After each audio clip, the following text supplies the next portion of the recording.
Bapak dan saudara sekalian, sebelum kematian kita akan berbicara tentang saat-saat sakit. Pada saat orang sakit, maka kewajiban kita adalah membesuknya. Di saat membesuk itu 70.000 malaikat mengiringi kita dan mendoakan kita. Makanya kalau ada saudara kita yang sakit, maka kita perlu membesuknya karena kita akan dinaungi 70.000 malaikat. Dan malaikat itu mendoakan orang yang besuk itu. Oh ya.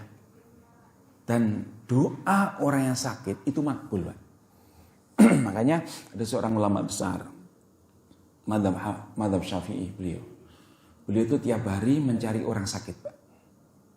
Kemudian dibesuk dan minta didoakan. Yang mendoakan bukan yang besuk, tapi yang sakit. Kalau sekarang kan enggak, Pak. Yang mendoakan yang besuk. Tapi lihat-lihat. Kalau dia jamaah masjid, dia banyak jamaah mushola, dia seorang imam dan dia ngerti. Pak, tolong doakan. Ketika saya bersama teman-teman ke Masjid Jogokarian Jogja, kebetulan waktu itu pembinanya sakit. Saya besok ke rumah sakit. Saya bilang, Ustadz tolong doakan kami. Dia berdoakan, dia ngerti. Tolong doakan Ustadz.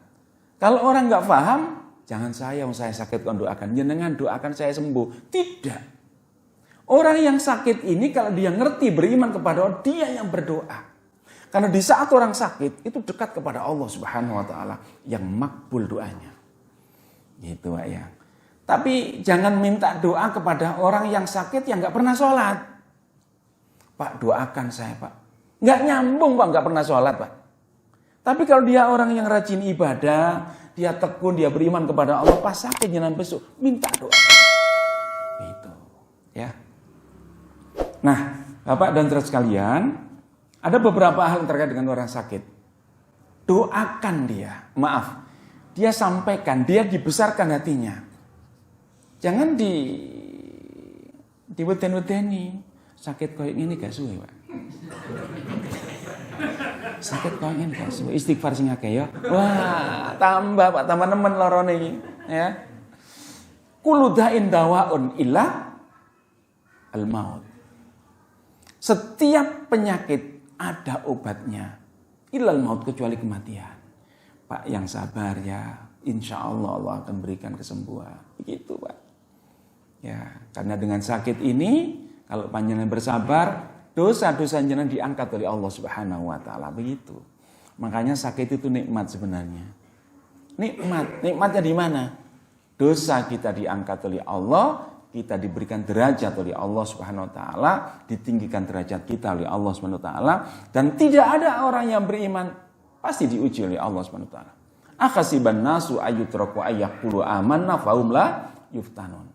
Janganlah kalian mengira bahwa kalian dibiarkan mengucapkan qalu amanna, saya beriman kepada Allah, sementara belum diuji oleh Allah. Pasti diuji dengan sakit, dengan kematian, dengan kekurangan harta, dengan kemiskinan, dan lain sebagainya. Nah, siapakah di antara kita yang diuji? Pasti itu. Allah ingin, Allah senang dengan ujian itu. Allah senang dengan hamba itu, sehingga hamba itu diuji oleh Allah SWT dengan sakit.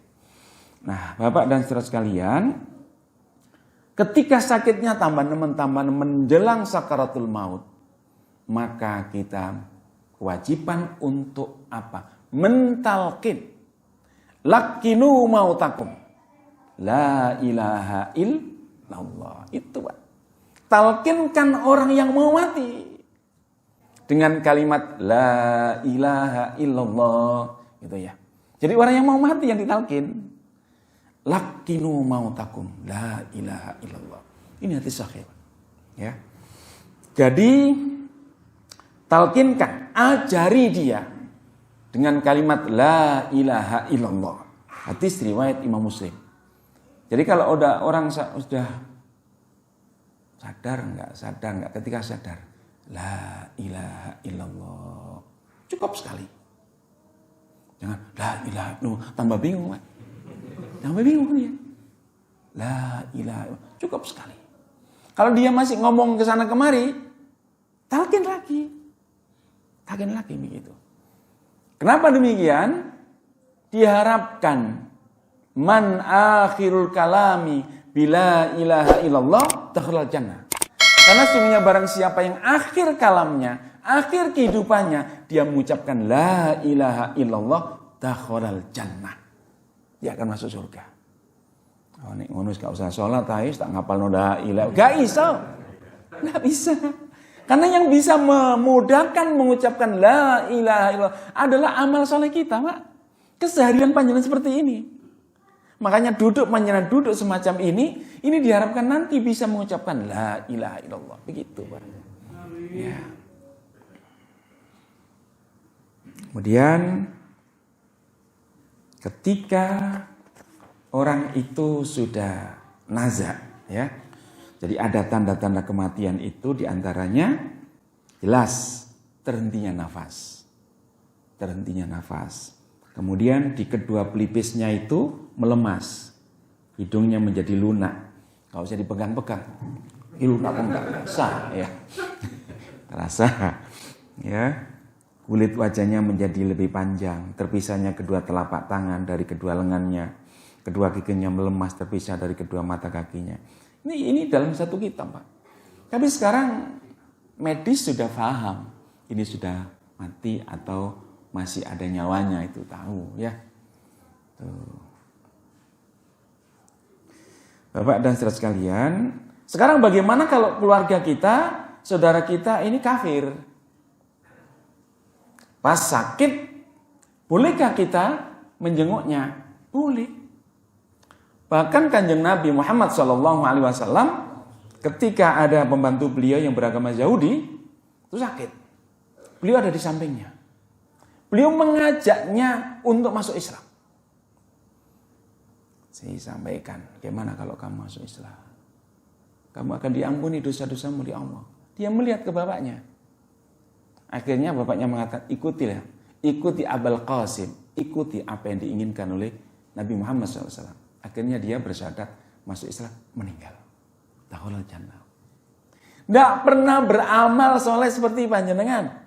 Enggak pernah sholat, enggak pernah ini itu, enggak pernah. Setelah dia syahadat, meninggal. Dakhalal jannah. Loh, enak kan, Pak? Enak, kita yang mulai kecil, kurang karuan. Dia kenapa?